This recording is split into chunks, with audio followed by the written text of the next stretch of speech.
Hello, and welcome to Health and Fitness Redefined. I'm your host, Anthony Amen. Join me today as we take a dive into the world of health and fitness, where we learn how to overcome adversity, to pick back versus fiction, and see health and fitness in a whole new light. Today, guys, we are in March when this comes out. And a lot of you don't know this just because obviously you don't know gyms. Unless you do, maybe you do know this. March is actually the busiest time of the year. It used to be New Year's resolutioners coming back, but us gyms, we see a huge uptick in March because that means beach season is right around the corner and people are like, oh my God, summer is coming. Let's get to the gym. So that's why we're going to do an episode with one of my favorite type of people, those involved in the nutrition, like our guest coming on today, and really talk about different types of eating habits, talk about basic information when it comes to nutrition. So without further ado, let's welcome to the show, Jenn Trepeck. Jenn, it's a pleasure to have you on today. Thanks so much for having me. I'm excited to be here. Yeah, and I don't know if you knew that March is crazy. Well, it's funny because in my world, I don't start group coaching in January. I start group coaching in February for the exact same reason. Because in January, everybody's like, I got this. And by February, they're like, I don't got this. And so, like I'll do one-on-one clients in January, but I don't start groups till February. So March is interesting. Yeah, and it's never a date. It's that first day where it's like 55, 60 degrees after a cold February, and people are like, oh no, I need help. I went in January for 2 weeks and now I need training. Please help me. Yeah, for sure.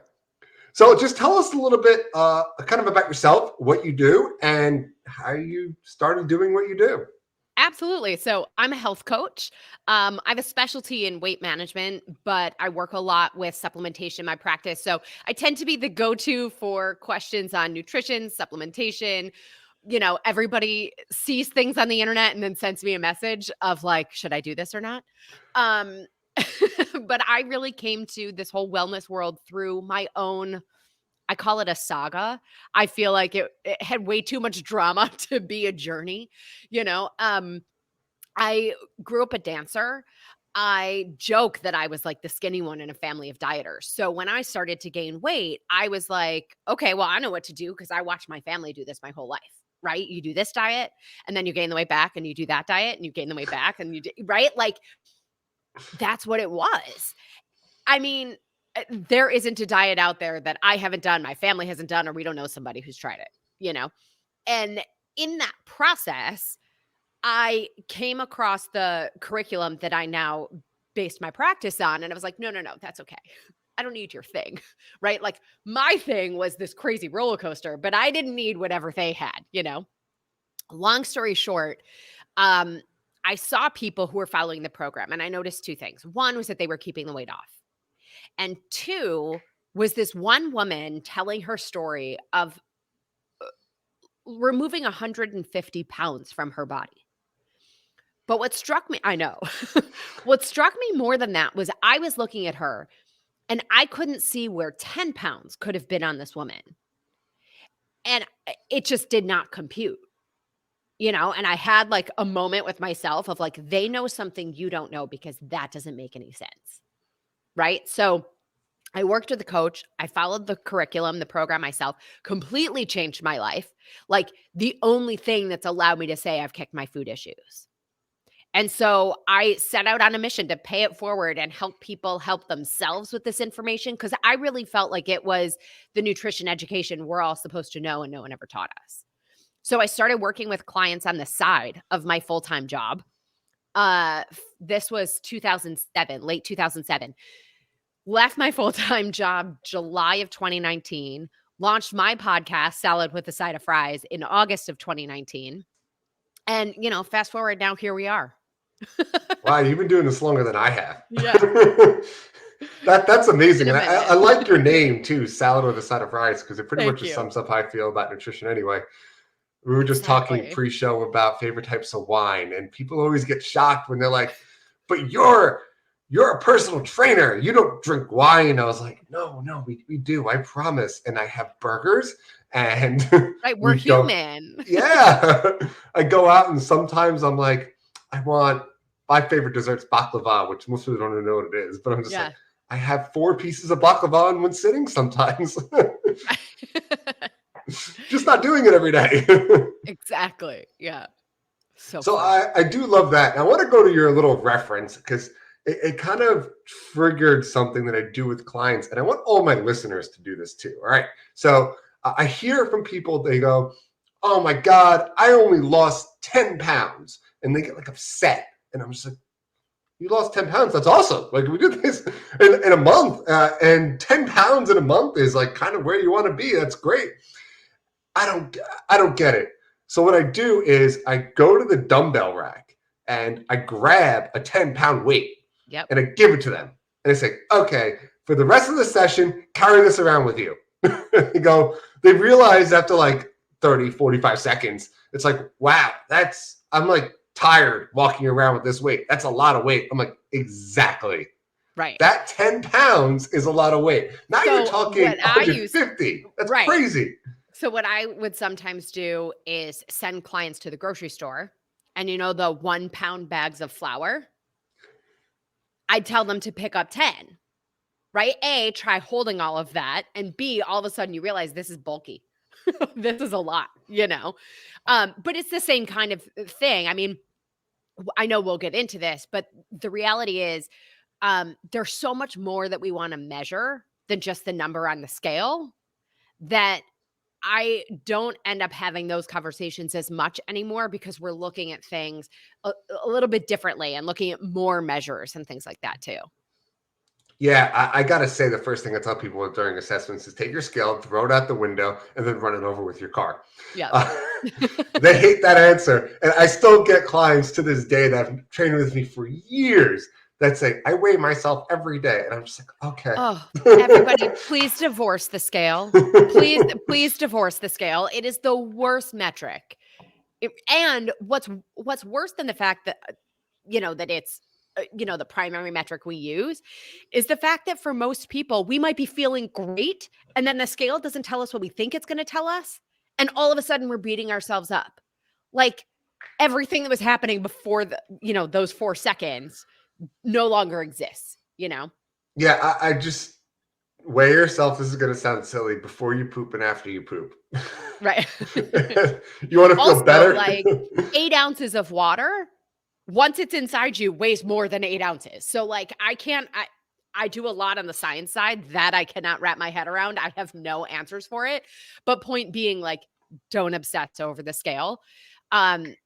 Because the other side, and maybe I'm jumping ahead, but when the number on the scale goes down, it's not necessarily an indication of improved health or improved outcomes. Because with typical diets, right, when we cut calories, cut out whole food groups, do any of these kinds of things that we've been told a million times to do, right? The number on the scale goes down for a little while. It stops. We get annoyed. We go back to old eating habits. The number on the scale goes back up. What's actually happening inside your body is that when we take those approaches, the number's going down, but what we're losing is muscle, water, and bone. And protein. Right. Muscle, right? Our body is using its own muscle for fuel. So a muscle is metabolically active. So when we go back to those old eating habits and we gain the weight back, we have less muscle on our body to be burning that extra fuel. We gain the weight back as fat. So we lose it as water, muscle, and bone, gain it back as fat. Lose it as water, muscle, and bone, gain it back as fat. So even if we end up at the same number on the scale as we were before, by body composition, we can be fatter at that same number. So actually what we want to look at, in addition to the number on the scale, is body fat percentage. We want to make sure that those pounds coming off are pounds of fat, not pounds of muscle. Yeah, and I think you just nailed it right on the head, and that's a really good place to start.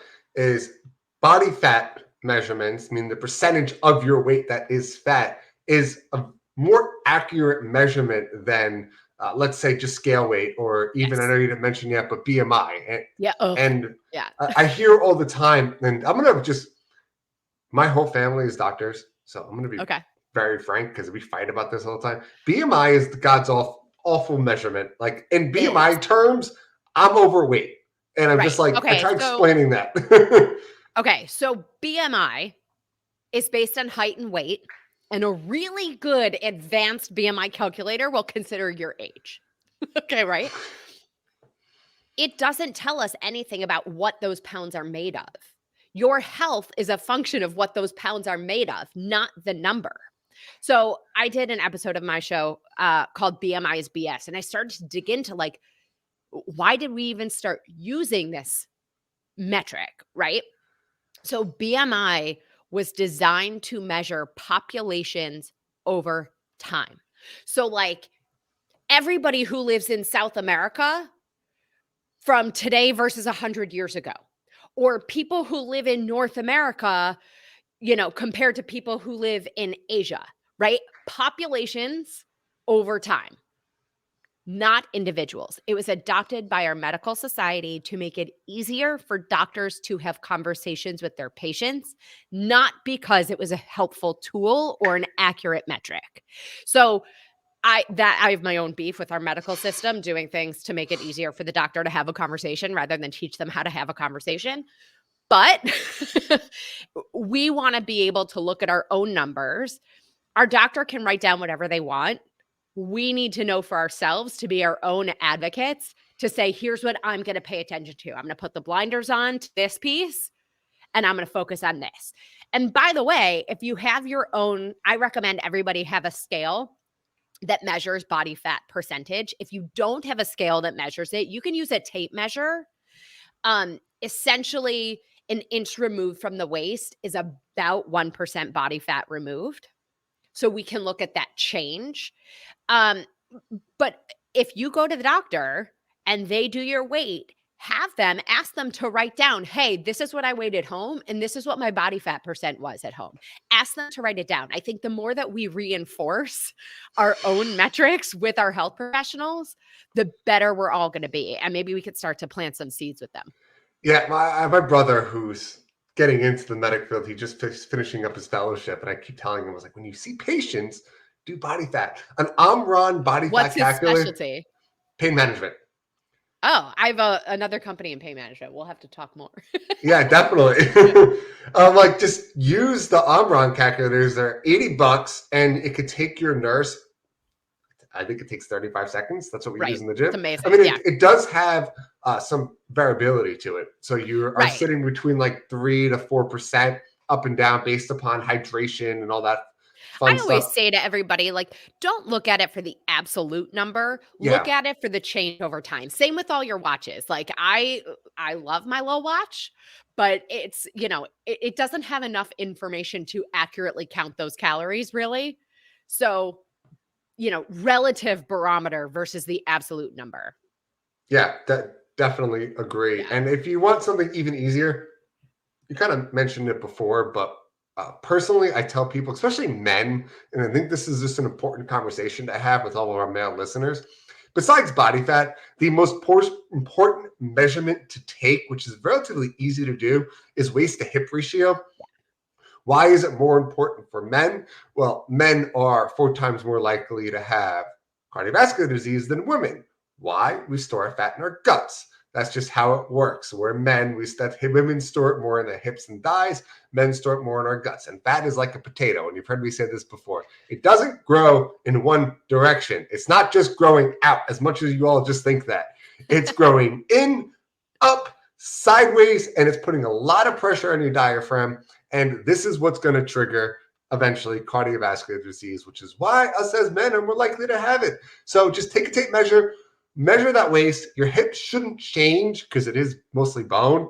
So just keep track of it and watch that go down, or even just go by pant sizes, because that's really going to show you that you're on the right track. If you want just simple, there's the simplest way I can possibly think of doing it. Yeah. Grab a tape measure, do those measurements. Like for my clients, anytime first of all, We get on the scale once a month. So all you once a weekers, once a dayers, right? We're going once a month. And then anytime we get on the scale, we're doing scale, body fat, and all the tape measurements. So we don't want to look at any one metric in isolation either, right? No. Like you might not see a shift in the scale or a shift in the body fat, but your inches have changed. Sometimes it just takes time for the scale to catch up to what we're already seeing in the tape measure and vice versa. So look at all the things. And there's a lot. And this is just a great Yeah. kind of starting of, all right, I'm getting the ball rolling. I'm measuring more. I'm doing hopefully more towards body fat. I'm just at least going by pant sizes. I know this is going to sound silly, but I have so many people say, I'm not losing weight. It's because you're wearing gym shorts. So go by actual like jeans instead of gym shorts, and you'll see the sizes go down more.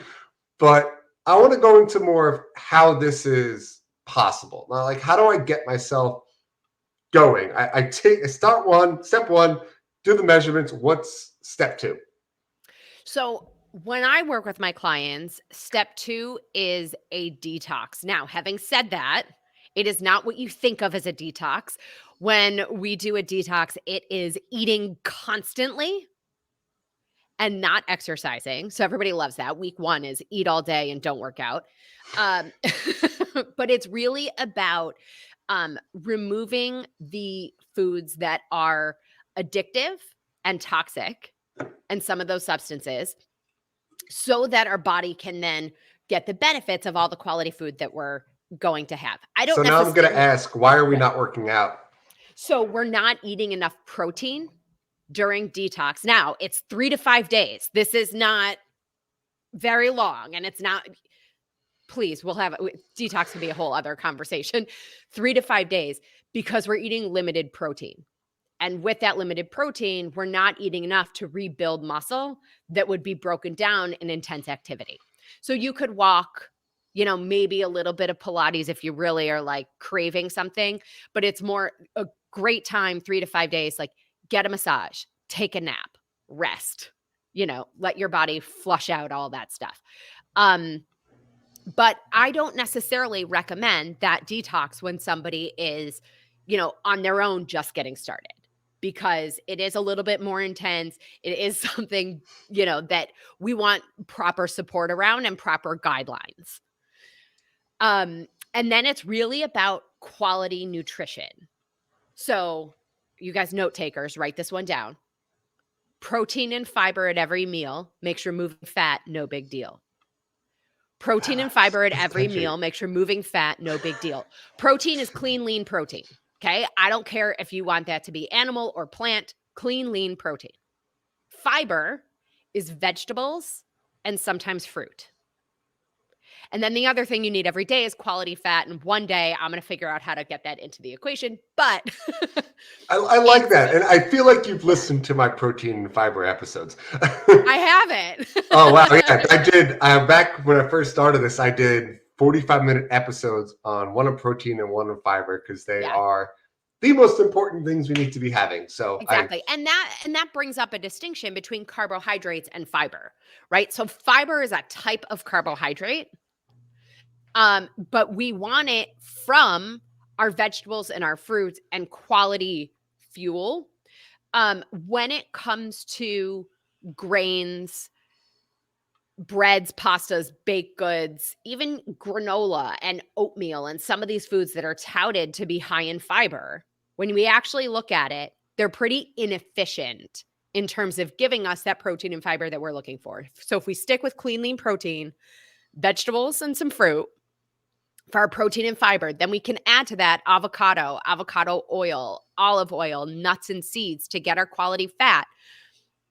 And we, can move well, eat well, and have some energy to make it through the day and make quality choices. I think it's really important for people to recognize a proper serving of protein. Everybody, do you remember the old days of being told it's like the palm of your hand, right? That's a snack, not a meal. So for women We recommend a meal of protein is 4 to 6 ounces, a man 6 to 8 ounces, and a snack is 2 to 3 ounces. So I'd be willing to bet a lot of money that most people are under eating protein. Now, that doesn't mean that in a meal, all of our protein has to come from one thing, right? So using eggs, for example, one egg is 1 ounce of protein. If you're reading a label on a package, 7 grams of protein on a package, the nutrition facts, is about 1 ounce of a cooked meat, so that we can have some perspective there, right? So I would also bet that a lot of the things you're buying that are, touting to be high in protein aren't actually that high in protein. But we could do a meal, right? If a meal for a woman is 4 to 6 ounces, that's 4 to 6 eggs. That's a lot, right? But we could do 3 eggs, maybe some nutritional yeast, right? Maybe some chia seeds, and kind of round out this meal to get to our 4 to 6 ounces of protein and not have to feel like, oh, this is really boring. I'm eating, steamed salmon and asparagus and I'm going to pull my hair out. Like that's not the point. No, and I think you made a good point about how important it is to really look at your food serving size as far as how much you're actually having. And I don't think I would add is especially those that don't eat meat or any kind of dairy products, if you're going for the veggie route, if you're not looking at, all right, where are my essential amino acids at? These are the ones that we can only get from foods, which is why dairy products or meat itself is a complete protein, whereas plant products are not, because they do not have all these essential amino acids. Kind of check and balancing yourself. We did a whole episode on that as well. So a good, just together one, rice and beans. I was just going to say, yeah. Yeah, probably the easiest one to remember. So grab yourself your favorite type of bean and get yourself some rice. It doesn't matter, brown, white, and just as long as you're mixing that together and you're not adding a lot of like, here's my salt. Hold on, not done yet. How about some soy sauce? Right. And we want to be careful too with a lot of the plant protein options. What are they actually made of? Right? Is it made of quality whole foods? Or is it made of new to nature molecules, things that our body doesn't actually identify?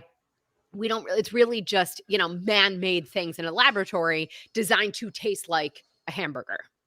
So, oftentimes if we want to go back to, for somebody who is plant-based, right? Or, I recommend everybody be plant forward, but to be plant-based, right? And looking for your plant protein options.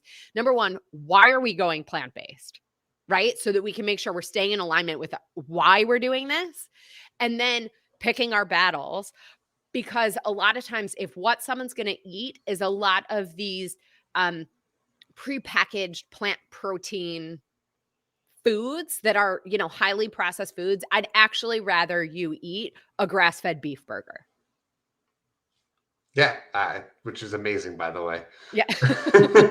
but we're going to take on why we're doing that, exactly. We're going to take a quick break from a word from our sponsor, Jen, and I want to get back on the flip side of this and talk about calories, because I think that's the most misunderstood category in the world. So we're going to take a quick break, guys. Bear with us, and we will be right back. For us, we know what it's like to feel unhealthy, depressed, and downright defeated. We want to show others there is a right way, and through fitness, you could do anything you set your mind to. Fitness can give you that motivation, confidence, energy you need to bridge that mental gap and prevent you from missing important life events. We understand it's about feeling better, living longer, and being good examples for our kids. We understand this because we live it. And for us, that's the redefined difference.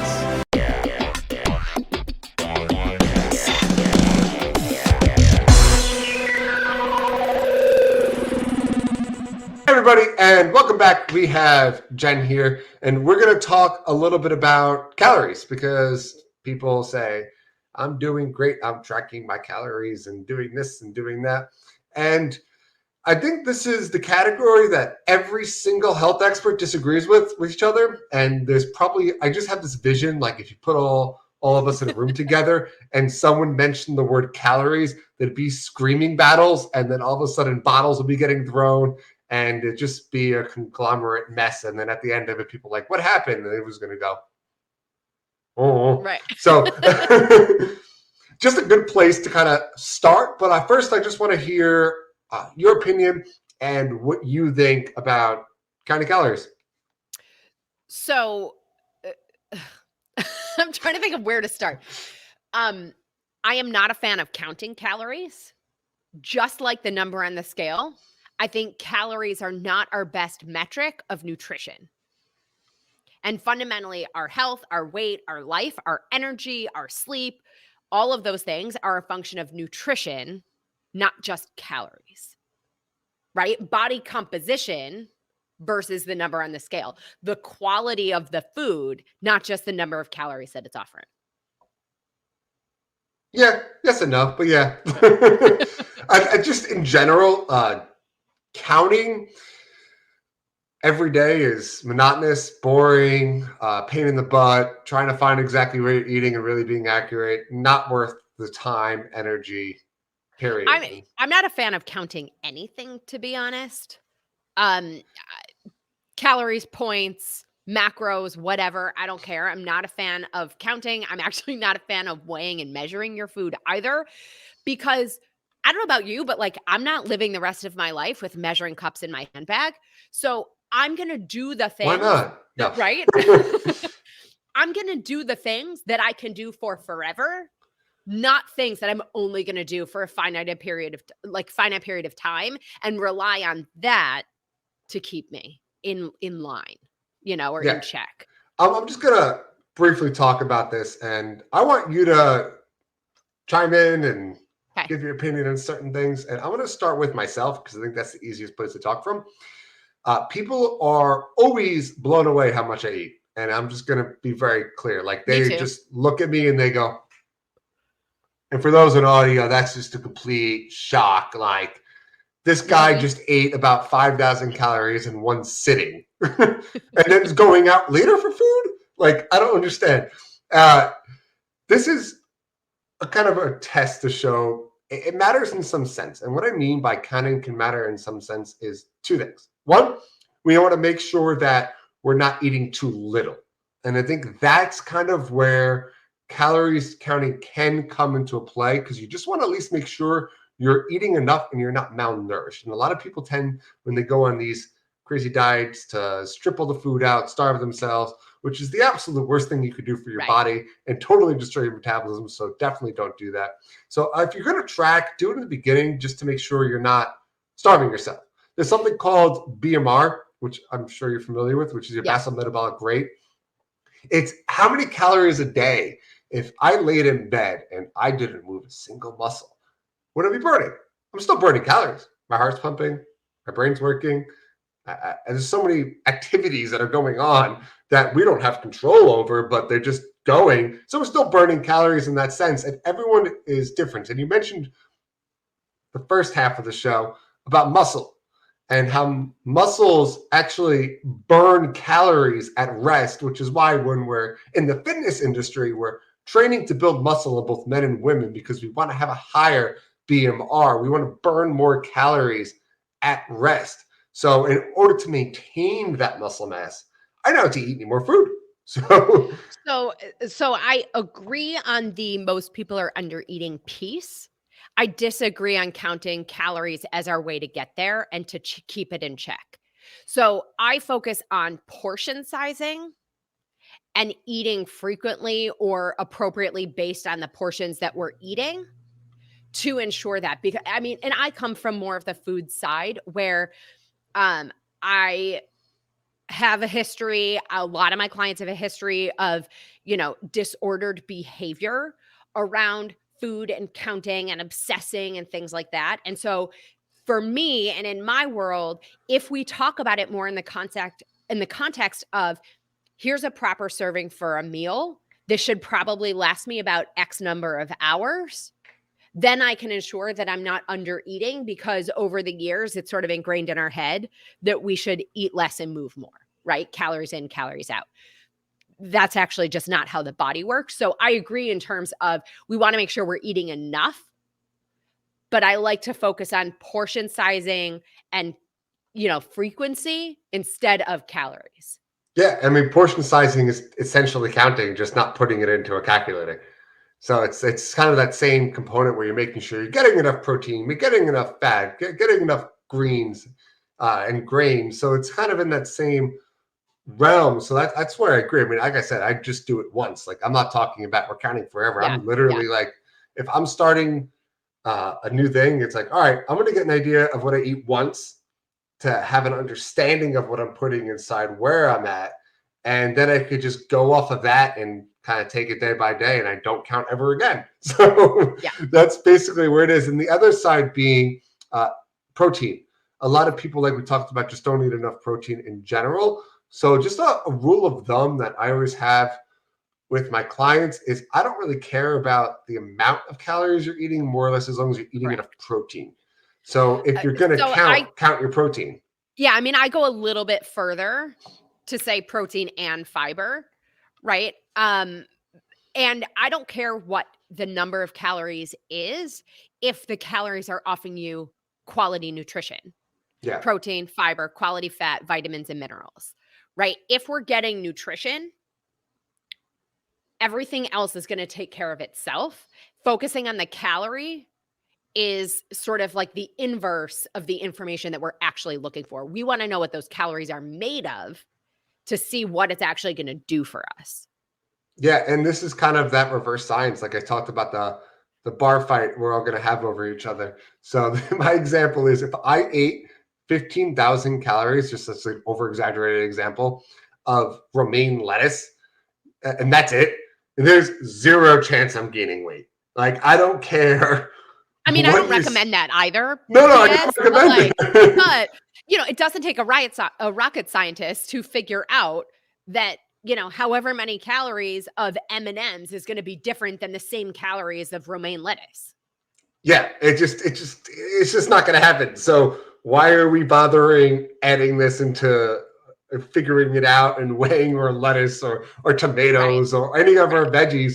Like, just eat them. You're good. That's the piece too, where I say to everybody too, like, don't lose your common sense, right? Like, we can hear a lot of things, but fundamentally we all kind of know, right? Like, the vegetable is a better option than the candy bar. Don't drive yourself nuts, like, keep it in perspective. When we hear about some of the fads and things that everybody's saying, like, oh, don't eat carrots, don't eat fruit, that has too much sugar, right? What often happens in those is that there is a piece of quality science in there, but it's ignoring other pieces of the equation. So like on the carrots front, yes, technically carrots are higher glycemic, meaning they have more sugar in them, but their glycemic load is very low, which means you'd have to eat like cups and cups and cups of carrots for the carrot to actually spike your blood sugar. Like the 15,000 calorie example. Right. Yeah, and you're nailed it on the head. And just as an extreme, like, I love that. Don't lose your common sense. I know somebody personally, I'm not going to mention a name, but sounds like, I'm just kidding.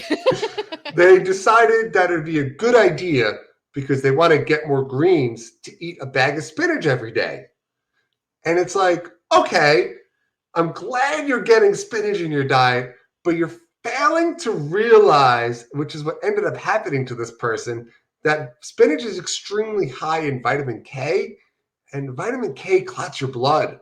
So your blood's going to get really, really thick if you're having too much because it can form a toxicity, and you're going to end up in the ER. And guess what happened?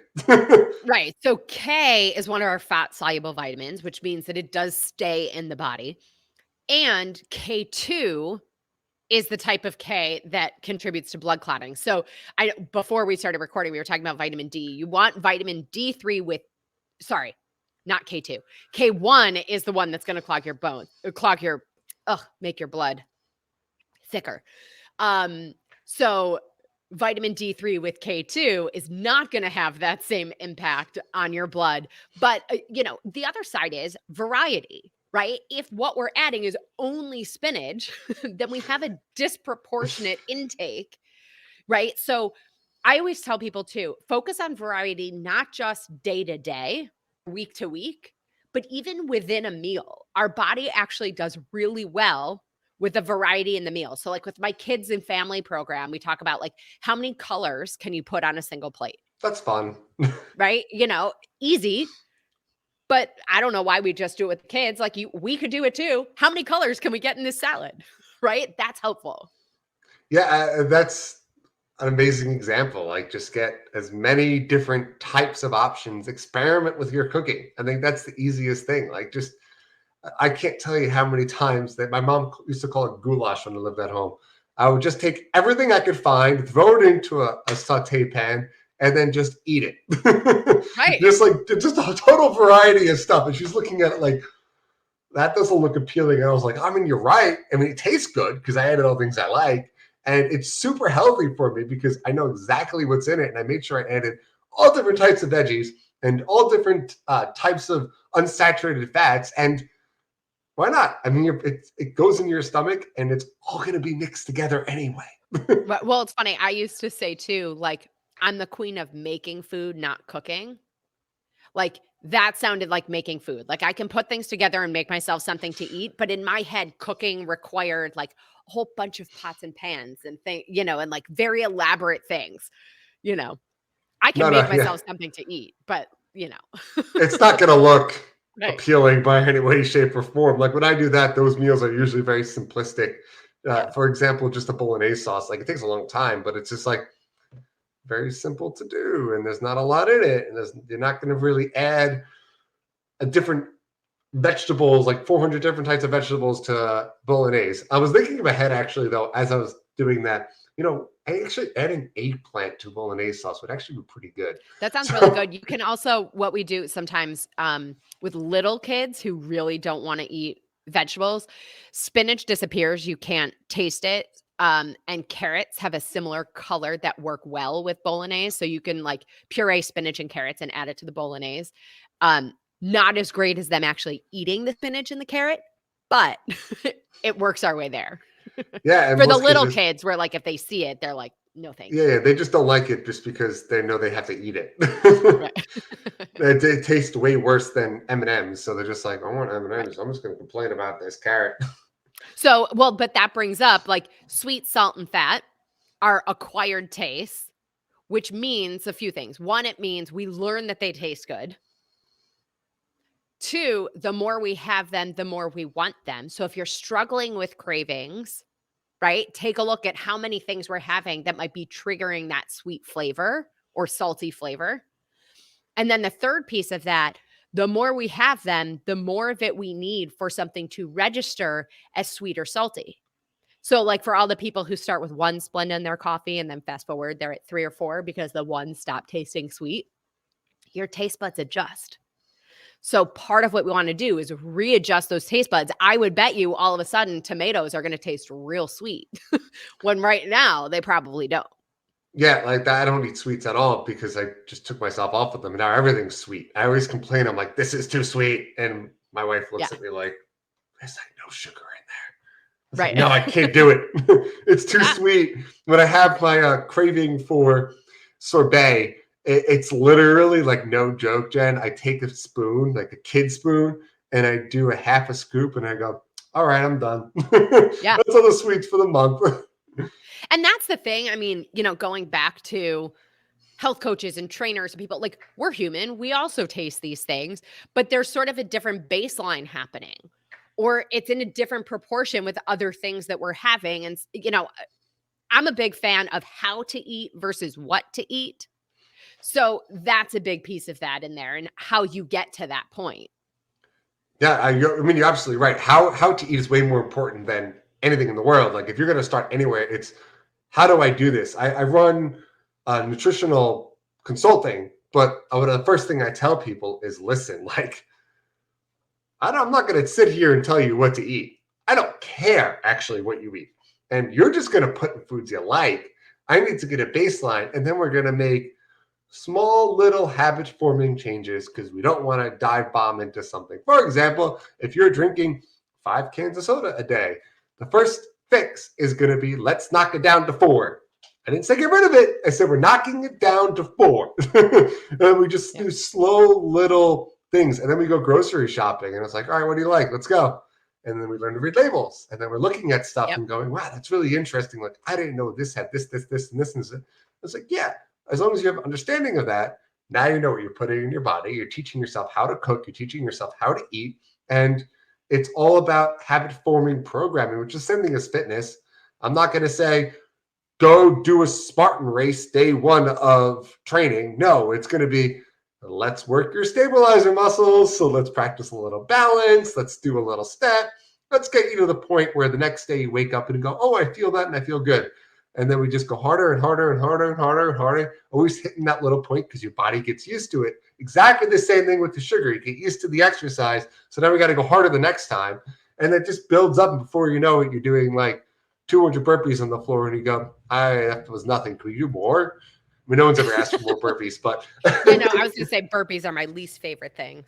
Yeah, Maybe only to be topped by mountain climbers. No, I hate mountain burpees climbers. more than mountain climbers. It's the up and down that gets me. Yeah. That not a fan of. Yeah, but the mountain climbers all day. Let's go. So. I want to ask, just because I want to start wrapping this up, is what would be if I'm John Doe and I'm just sitting here going, okay, I did the measurement side of it. I'm not counting my calories. I'm trying to learn how to eat. What else? What's that next component to it? Right. So it's the protein and fiber at every meal. Make sure you're moving fat, no big deal. Think not calories in, calories out. Think quality in, quality out. Get up and move more. Quality nutrition gives us quality energy. Move more to build muscle. Yeah.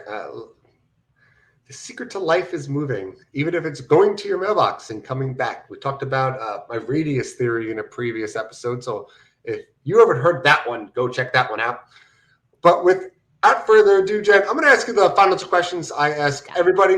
The first one is, if you were to summarize this episode in 1 or 2 sentences, what would be your take-home message? You know exactly what to do. Don't get caught up in everything we've heard, and this episode will explain why. Love it. And then the second question, how do people find you, get a hold of you, give us all the good stuff? Absolutely. So my podcast is Salad with a Side of Fries. So check us out. Their website is A Salad with a Side of Fries. All social media, I'm Jenn Trepeck, JennTrepeck. Instagram has Salad with a Side of Fries pod also. But website or social media, send me a message. I love nothing more than hearing from people who have listened. What struck you? What questions do you have? Those are also the easiest ways to learn more about working with me as your health coach too. I love it. And thank you for coming on. And thank you for joining us on this episode of Health and Fitness Redefined. Don't forget, hit that subscribe button and join us next week as we dive deeper into this ever-changing field. And remember, fitness is medicine. Until next time.